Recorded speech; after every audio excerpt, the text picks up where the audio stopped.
8 simple rules for a better overall rank. A mini series where we just go through a couple rules that I wrote down to try and make myself a little bit better at FPL next season, and bring in some top managers in to chat about them with me. Today we have FPL Matthew. Matthew, how's it going, man? It's going good, thank you. How are you? I'm doing great. I'm so glad that you decided to come along. Yeah, it's okay. 3 FPL top 500 ranks. I have never even been there once, so to do it 3 times, 8 top 10k ranks. How do you do it, man? How do you stay so consistent? I don't know really. I think it just the game just sort of suits my personality. I'm quite risk averse. Quite analytical the way I think about things. Mm-hmm. I've done some articles about it on the Fantasy Football Hub if anyone's interested. Little plug there. Key principles. That probably explains it in a lot more detail if anyone wants to see it. I love that. It took you, hold on, how long? That's 13 seconds. So that's great. Yeah. Oh, that's good. Yeah, so you've been writing for Fantasy Football Hub for a while as well, haven't you? Yeah, I think over a year. It's fantastic. It's going pretty well. I do one every week or every game week. Like trying to. It's called team reveal, but I don't really sort of like.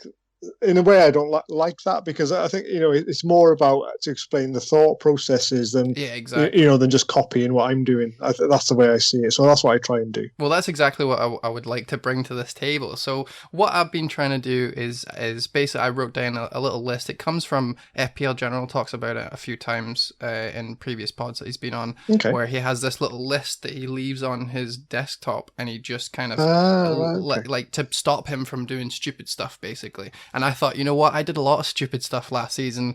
I should make one too. But then when I wrote my list down, I realized, like, wait, this is just me. What if I'm being stupid writing these lists down? What I'll do is I'll bring some people in and we can chat about it. So whenever you're ready, let's get started on the rules, man. Yeah, go for it. All right. Rule number 1, no hits. So that means as few as possible, aspiring to the 0 hit at the end of the season. The obvious caveats being, injuries, suspensions, that type of thing. Yeah. And then no hits to make up for bad planning. So what do you think about that? I generally don't take many hits. I'd say sort of 0 to 4 hits in a season. Wow. I think I took none last year, but although last year was my worst season, but I'm not sure if I agree that this is a rule as such. So things like double game weeks and blanks, are a sort of special case. I think there could be certainly a case for doing a hit or two going into them. If it's a blank and you've got 8 players and you can get up to 10, because it's almost like a free hit in a way. Then, same with double game weeks. You're obviously hopefully getting another game out of it. The other thing, where I do sometimes take a hit. I don't know why I didn't do it last season, but perhaps I was too conservative. But as they call the mini wildcard. So I try and save a transfer whenever I can. And then, sometimes I think it's good to sort of maybe take a hit on top of that. So you could take 3 or even 4, just to like restructure your team a little bit and sort of almost like a little reset. Right. I get you. So I think there's that. Another example, I think, is sometimes there's a player who sort of emerges, especially early in the season, as like a must-have player. Yeah, like a Lundstrom or something. I wouldn't call essential, but a must-have. Like you think, well, they're just that good value, and they're probably going up in price. You might as well take that 4 points, just bite the bullet and get them. And obviously, you mentioned the other one, which is injuries and suspensions, where your team just gets in a bit of a mess. So I'm not sure I agree with it that was a rule, but it's an aim, yeah. I mean, I love the fact that you're the first person who I've had on that I'm recording these with that has actually had a 0 hit season, and yet you're still like, yeah, you know what? I love doing the mini wildcards, and I'm like, me too. I do way too many of them. That's my problem. Like I said, I don't know why I didn't take any last year, but it wasn't deliberate. It just never came up. But then it was my worst season. So to be fair, the whole nation was too conservative last year. Let's be honest. Yeah, so. It was a funny season, but yeah.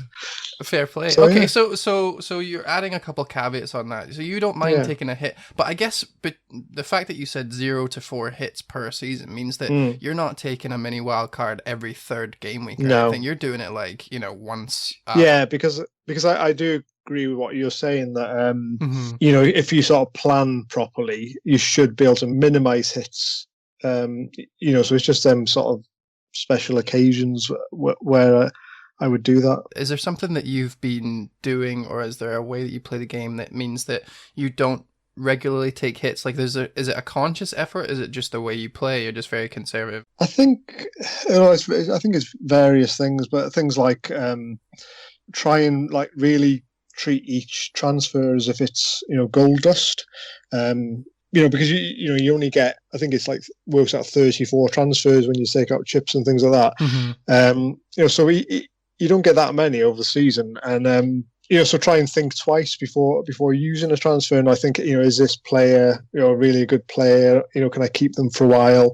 Like I did some. I got a couple of shocking players in last season. Like Iwobi is the one that springs to mind. For God's sake, mate. I can't even tell you why I did it. I must have had too many beers or something. But we've all been there. Try and avoid Iwobi, and you'll be good. Yeah, fair play. All right, let's move on. Rule number 2: have a core team with price points. Now, you did say that you were on. Was it Meet the Manager you were on? Yes, yeah, with Joe. Yes, congratulations by that. That's an elite squad of managers that have been on that. But yeah, so this rule comes from Joe. He did a particularly good pod with Andy this year as well. It's having a core team with price point in each position. So basically an easy navigation system so that you can get to any player within 2 moves. There's an assumption that your picks at the start of the season will need to be changed at some point, and it's pretty much just ultimate flexibility for game week 1. Now, obvious caveats for this rule would be that it's more for the first couple of game weeks. It's not like a full season rule. It would be more like to start. Or a wildcard, maybe. Or a wildcard, exactly. So where do you see yourself with this rule? Yeah, I think it's something that I didn't sort of consciously think about for a long time, but maybe more as time has gone on. I think each season's different. And each season you get sort of different spreads of players. A range of players in different price points. Mm-hmm. So for example, the season that's coming up, obviously, this may turn out to be completely wrong, but there looks like there's a good range of sort of 10.5 to 12 premium players in midfield. Yep. And it also looks like there's some decent options between sort of 5 and 6.5, but not that many in between. The ones sort of in between, sort of 7 to 10, I've got a lot. All seem to have like question marks about them. There's Pulisic is probably the best one, but obviously he's injured at the start. Mm-hmm. Ziyech is new to the league, but he may be great. And you've got like Greenwood. Well, if they get Sancho or someone else, that brings his minutes into question. Yeah. So when I looked at it, that was one thing I thought. Yeah, the sort of very top end and the sort of budget end, but not in between. So that's something I'm probably going to look at. And also on the forwards, similar really. I think that there's sort of a few good options between 8.5 and 9.5. The obvious ones: Ings, Jimenez, Werner, I'm not sure how you pronounce it. Yeah, I've only ever written it down, to be fair. Werner, yeah. I'm assuming it's Werner. I only just thought of that when I said it. Yeah, and there's some decent 6 to 6.5. I think there's always going to be question marks at that price point, but there's some promising ones. But there aren't that many good top premium ones anymore because some of them have been moved into midfield. So that could become quite tricky, I think, where you set your team up a certain way, and then you suddenly need if you like Kane or Aguero. Mm-hmm. It could be a bit of restructuring, so it's never perfect. I actually never thought of that. So the caveat that you're kind of pointing out is that don't just smother in an 8 million midfielder just because you want to keep to the price point, because you actually have to make sure they're also a decent player. Like, I'm not saying Son or something like that would be a bad pick, but you're right, there isn't that many around that point. Yeah. with Son, I think he's a great player. It's just the manager that concerns me. He's been sort of stuck out on the left recently, and he becomes like the best player ever when Kane's injured. Which always happens once a season. Mm-hmm. But yeah. Fair play. So we can just move swiftly on then, because I think that we're both kind of agreed that it's a decent idea in theory, but in practice it might be a bit harder. No, I think it's a good thing to look at. Yeah. Okay, fair play. Right, so number 3, simple captain choices, right? So I think this one's going to appeal to you as an analytical man. So no outside-the-box captain, stick to premiums, and go with majority unless multiple options are presented. How did captains treat you last season? Badly, to be honest. I mean, I looked at one of those sites where it like analyzes your teams. I think my vice captains did way better than my captains for some reason. Probably unusual for an FPL player, but I don't actually like the captaincy side of the game because I think it's very chancy. It brings a bit of a lot of luck. There's usually 2 or 3 perfectly good options. And it's a bit of a lottery whether you pick the right one. Yeah. Does that player get a penalty, or do they miss a penalty? Does a goal go in off their backside? There's a lot of then they probably get 3 bonus because that's the only thing they did all game. You just reminded me of Ings' missed penalty, mate. Honestly. Yeah, exactly. So because I don't really like the captaincy, I tend to go with the popular option unless I've got a really good reason not to. Right, okay. But how do you know what the most popular is beforehand? Well, you use the polls? Looking at sort of polls on Twitter and things like that. But that obviously didn't work out very well last season. No, it was strange because the season before, I think it was David Munday who was keeping tally, and it was like 18 or 19 game weeks in a row from game week 1 where the top polling player got return in 18-19, and then when he did it last season, I think we only made it to like game week 2, and then it just kind of fell apart. So it was really strange because it was something that I was doing really well with 2 years ago, and then last year, like you, I had a hard time with it, and I think it's just because I am the exact same as you. I don't really like captaincies that much. No, I mean I like the season where everyone captains Suarez every week. And he scored pretty much every week, so it sort of took the captaincy out of the equation almost. But I think last season, and probably the season that's coming, there isn't a dominant player like that, and it makes it much more challenging. So I suppose, I don't know, I'm in 2 minds what to do really for next season, but I may sort of start, not look so much at polls and just pick who I think is the best option. Fair play. So you're going to go the complete opposite way and just kind of enjoy your gut feeling. Yeah. But in a way, like going with back to basics, really. Quality player, good fixture. At home if possible, and on form if possible. Right. Okay. A lot of times that will be the poll leader anyway as well. So I don't know. I feel like you're basically describing the rule, mate. Simple captain choices. At home, big hitters, keep it simple. I like it. Yeah. All right. Rule number 4, wildcard with a plan. Now, this is one that has a little bit of contention with people I've been talking to. So I'll describe it as best I can. So wildcarding with a plan comes from the fact that in the last 2 seasons, my very first wild card has always been like, I'm going to hold this for as long as possible. And I'll get to game week 4 or something, and I'll look at my team and go, I could, you know what, I'll do it next week. I'll do it next week. We'll see how this week goes. And then next week comes, and I'll be like, I'll do it next week. And there's never ever really a plan. I just kind of do it when it comes to me hating my team enough. Yeah. And at that point, I feel like, being a fixtures man myself, I haven't aimed my wildcard at a particular fixture swing. Right. So then my whole team gets mixed up with players who I didn't really want, or I wasn't really looking at their fixtures for that time. But because I've wildcarded at this particular time in the season, I need to bring in these flavors of the month, etc., etc. It just kind of all mixes myself up. So I wrote this rule really for me. But what I found out is that a lot of managers that I've been talking to have basically been like, nah, I don't agree. So what do you think about that? How do you use your wildcards? Well, I think I've played like 11 seasons now, and probably for the first 9, I either used the wild card in like the first or second international break. because obviously there's a lot of unknowns at the beginning of the season, Mm-hmm. and after sort of 3, 4, 5 games or whatever, a lot of those unknowns, become clarified. Who's nailed on or who's not, who's playing in a certain position, or, who are the bargains. So that's quite a good way of doing it. And, you also make a bit of team value doing it that way, I think. So do you plan to do it in game week 4 when the international fixture comes, or is it just that your team always meets a natural conclusion at that point? I think in the past, I have pretty much said I'll either do it first or second international break. So, first one, if my team is in a not very good sort of thing, or maybe try and stretch it to the second one if possible.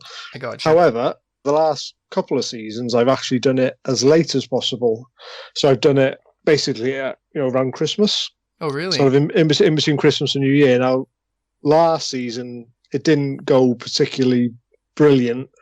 I'm not sure why. I don't think I ended up needing that many changes. But the season before, I think it went really well. And, I got in some players that other people, were struggling to get, like Son, I think, did really well and things like that. Anyway, the season coming, from what I've sort of gather, is that it may be another good season to hold it as late as possible. Because there's going to be some sort of fixture chaos, around just after, around the halfway mark. I think that's just before the winter break, so there's probably going to be a few doubles because of the missed games in game week 1, etc. Exactly. So I think it'd be worth, trying to hold it till then, and even if you have to take 1 or 2 hits to, correct your team near the beginning. When you say 1 to 2 hits, you mean ever, right? No, I'm joking. Well, in the first few weeks. I think you've got to be open to that if needed.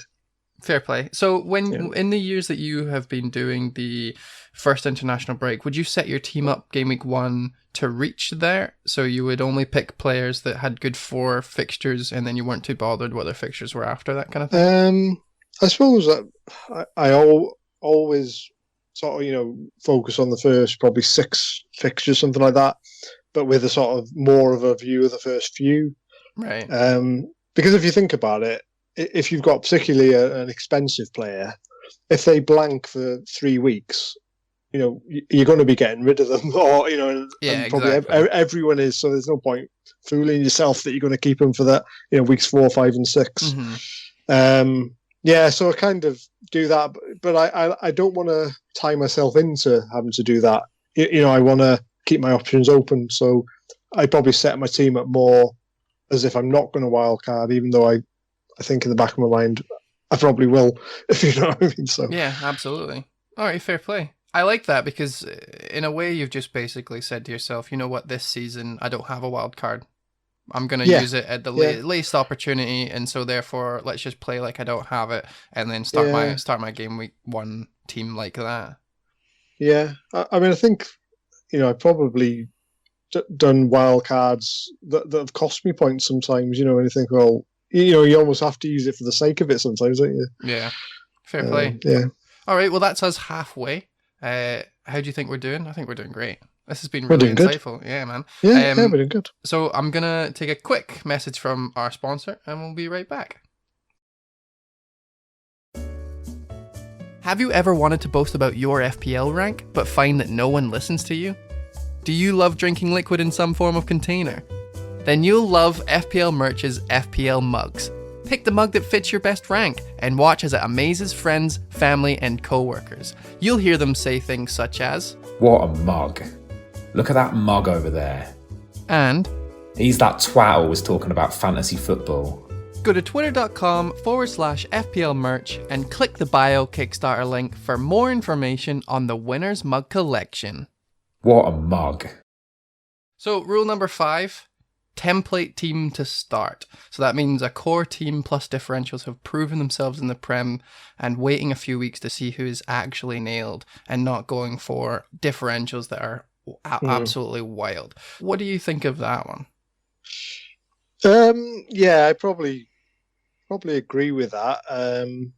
Maybe 1 or 2 punts or puntish players might be okay. I tend to be quite conservative with my picks anyway. Go for like tried and tested, proven options.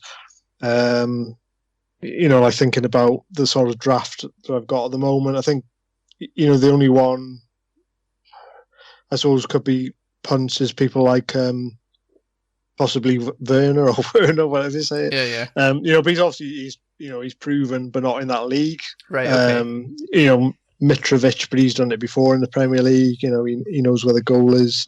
Big salmon. So yeah. So I probably agree with that rule, to be honest. So what would your ratio be then in your team between swords and shields, as it were? Probably like mainly swords and maybe. Sorry, shields. Maybe mainly I was going to shields. say, like, what? Whoa! Yes, let's do it. Tell me your team. Mainly shields, but I don't know whether I really think of them that way, or they're just like good players with good fixtures. I got you. And maybe one or two swords. So just one or two. So you do like a 9-2 split sort of thing. You'll make sure that most of your team is covered, and you don't really punt too hard. Yeah, probably. Yeah. Although I don't really think like that. I think I just get the best team that I can, and usually players that are good and got good fixtures, doing well, will be template by definition because of those reasons. A lot of people will own them, and the people who are punts are probably punts for a reason. Fair play. I think the reason why I wrote this rule down is because I had such a terrible start last season, and I was being like the FPL mad scientist trying to bring in random players. I had a lot of emphasis on penalty takers because of VAR and that kind of thing, and it just totally fell to shit. So this season I wrote down the rule: template team to start, just like in bold highlight. I think what like one trap I've fallen into a couple of times is trying to like squeeze too many premium players in at the beginning. So right, sort of related to this rule, but the season coming, you'll see, Aubameyang's got good fixtures at the beginning. Salah looks a pretty good pick, but then you might see other people with another premium, and you think, oh, I actually wouldn't mind that one as well. So you try and squeeze in 3 or 4, and then because of that, you've got to like really like the rest of your team is a load of shite, basically. Basically. And I think that's probably not a good thing. It's nice to have that extra premium player, but you're going to suffer for it 100% elsewhere. So that's another one to watch out for, I think. Yeah, the name of the game. I think it's going to be a lot easier this year with that, just simply because the 2 Manchester clubs aren't playing week 1, so we do have a bit more leeway with that. But then there's going to be the question of when do you get them in? How do you get them in? Yeah. Because there's going to be people transferring them in as soon as the deadline's gone. So that it could be that first evening that one of them's going up in price, something stupid like that. Oh, I would hate that so much. I would definitely hate that. I would need to start thinking about a wild card or something. All right, rule number 6: minimal goalkeeper transfers. A pretty straightforward one here. Yeah. Goalkeepers are for the long haul. Any transfer for a goalkeeper should be based on at least 10 game weeks or more. Usually only done with wildcard. All in favour?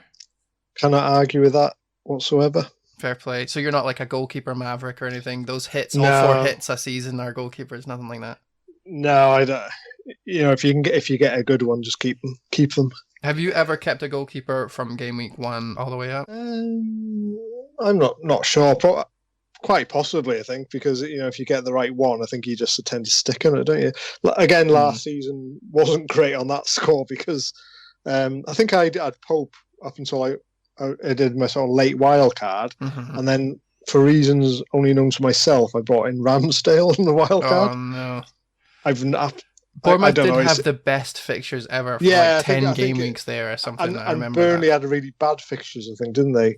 Yeah. I think it made sense in my head, but obviously in reality, Pope kept getting clean sheets regardless, and I ended up having to transfer Ramsdale out for someone else, McCarthy, I think. Got to agree with that one. Fair play. Let's move swiftly on then. Number 7, no team bias. So this is difficult in practice, obviously, and it's something that I find extremely difficult to empathize with because the only team that I support is, a Scottish team. So it doesn't make sense for me when I see someone in the Premier League and they're sitting with like 3 Burnley players, and it's because they support Burnley. Like it's hard for me to compute. So have you got any team bias things that are going on? I support Manchester United for my sins. Fair play. Unlucky. And I suppose, up until sort of recent years, that was fine because you had some good players that you would pick anyway, like I gotcha. Van Persie or whoever, Nani, whoever. But obviously, in recent years, they've been so bad, especially in attack, that I've been avoiding them like the plague. I think I'd probably tend to avoid them more, because I'm sort of more pessimistic about them. Yeah, no, they're 100%. They're greatest critics as the fans. Do you think that when you try and avoid them, like it would take you maybe a couple of game weeks longer to bring in Bruno, perhaps? Yeah, I think in a way, yeah. Although I think I do have some bias. Then when I see a player that is looking really good, I sort of think sometimes, it'd be nice to have them because it's like a win-win, so I can, get points in FPL. And, it's when I watch the games, I don't want to be sort of not wanting United to score. Yeah, exactly. But then obviously you can't win because then, say you get Martial and, Rashford gets a chance, you're like, no, pass it to Martial. Yeah, it's the most difficult. I think it's went from like having a lot of players that you are just automatically avoiding to like the second half of last season when you couldn't have enough of them. And it was the first time in ages that had been the case. So I think I got on Greenwood early because I really rated him, probably too early, before when he wasn't regular enough. And I don't know if not really completely linked, but have you noticed when you're watching a game and say you've only got one player in the game, who's maybe probably an attacker, it feels like no one's passing to him. You're like, he's free. It's because you're only watching that one player. And you're like, come on, I can pass it. I can do the better job. They're deliberately not passing to him now. So you brought Greenwood in probably based on your bias and the fact that you were watching Manchester United a lot more closely. I knew he was a really good prospect. Yeah, so you had him in a bit earlier. Yeah. So if you were talking to someone and they were like, "Hey, I support, I don't know, West Brom, and I'm going to put three players in from West Brom," like what would you tell them? How would you try and guide them? Obviously, get Robson Kanu in. Right, okay, gotcha. There we go. But apart from that, I would say you've got to separate, the teams you support or team you support and FPL. You've got to be. You can't. There's no room for sentiment in FPL. Basically, I didn't want to be, wanting Suarez to score every week. When he was banging for Liverpool, but he was my captain. You've got to take what you can. Fair play. No, I totally agree. And rule number 8 sort of slotted here in the end because it's hard to write eight simple rules actually.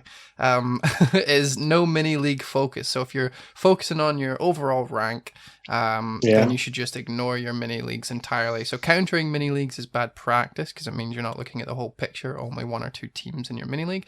If your goal is to win your mini league, then that's fair enough if that's your only goal. But we're here to get a better overall rank. So if your goal is our highest overall rank, then don't let the competition in your mini league influence you. What do you think about that? Are you a big mini league guy?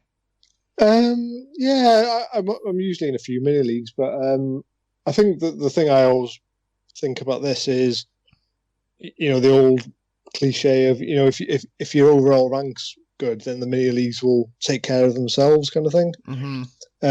So yeah, I don't really look at other people's teams in the mini leagues, except probably if you come to the last few weeks of the season and if you were sort of second or the second place was sort of close behind, you might have a look then and think, well, do I need to go chase or do I need to cover them? Yeah, absolutely. So I've probably done that occasionally, but most of the season, don't even look at it. Yeah. It's funny because when I asked this question, managers who I've talked to are either, yes, 100%, the overall rank will sort out your mini league, there's no point in looking, or they'll say if you're only focusing on your mini league and you're doing really well in your mini league, then the overall rank will be sorted by itself as well. Yeah, so it's funny how it depends on what one you're looking at. But what it depends how good your mini league is. Yeah, exactly. We need to have a very competitive one, I think. But in the long and short of it, I guess in that case it would be pick one. Don't do both. You know what I mean? Like, don't focus on mini league and then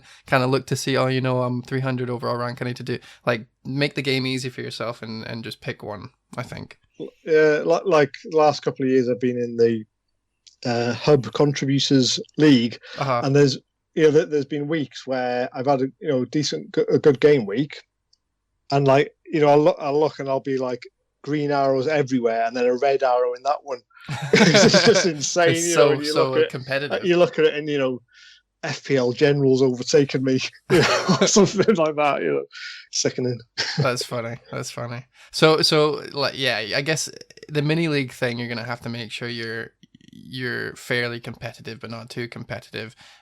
Whereas the overall rank never lies. So I think it would be easier in that case. But yeah, I don't want to count out any of those people who are just solely like for the mini league bragging rights and stuff, which is fair enough because I don't win any money on FPL, but I win a shit ton of money on the mini league stuff. So you know what I mean? So like, there's a lot of good incentives, although not this year apparently. But what can you do? Yeah. So we're at 8. We went right through them. Is there any rule that you think I've missed that I should be adding to this? Is there anything that you hold dear that you do all the time every season that I haven't spoke about? I mean, I suppose like one thing I've always tried to do, but I don't know. I think like every rule, there's always exceptions. But like with the defense, I usually like to have like 2 premium or players that you can play every week pretty much. It doesn't matter about the price, but you're happy to play them every week. And then like 3 fairly cheap players that you can rotate. I think that's quite a good structure because out of 3 cheap players, there's bound to be one that's got a really good fixture. Or obviously you can try and plan it that way. It sort of minimises the amount you spend on the defence. I got you. And also cheap keepers, I think, is generally a good rule because there's never many points between the best keeper and the worst keeper, and it's usually someone like Henderson or Pope or Heaton or the classic, someone who makes a lot of saves, and if they keep a clean sheet, they'll probably get 3 bonus because the team's rubbish. And shout out to Burnley fans because they don't score a goal. Well, yeah, sorry, Burnley fans. So the rule that you want to implement is that have a revolving 11th man where your 3 cheapies are all playing, so that you can pick one of them. Yeah. I think I do. I mean, like a lot of people, I do tend to have a cheap bench. I think that's the classic, isn't it? Put all your money on the pitch. Do you make sure that all your guys are playing though, like starters? Well, if I can, yeah.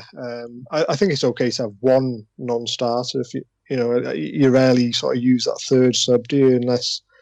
Unless it's a blank week or something. Yeah, and then that means you can still have your 3 revolving because you've got your first and second sub and your 11th man. Yeah, I got again, this season is going to be a bit unique because you got that blank week in the first week, so there's probably an argument for maybe putting 1 or 2 expensive players on the bench that first week so that you've got them ready. Yeah, absolutely. But that is another pod for another time, my friend. Yeah. But thank you so much. We got through that fairly quickly. You are welcome. Have you got anything you want to plug that you're doing currently, or anything you want to say? No, just if anyone wants to follow me on Twitter, I'm FPL Matthew, double T, and I write for the Fantasy Football Hub. So yeah, if anyone's interested in joining that, then you're more than welcome. You can see the details on my Twitter account. Perfect. Thank you very much, and I really appreciate you coming along and help me out with my rules. I'm going to have to rewrite some of them today. But, thanks. I've enjoyed it, so thanks. I appreciate it. Right, I'll talk to you later, man. Thanks very much. Cheers.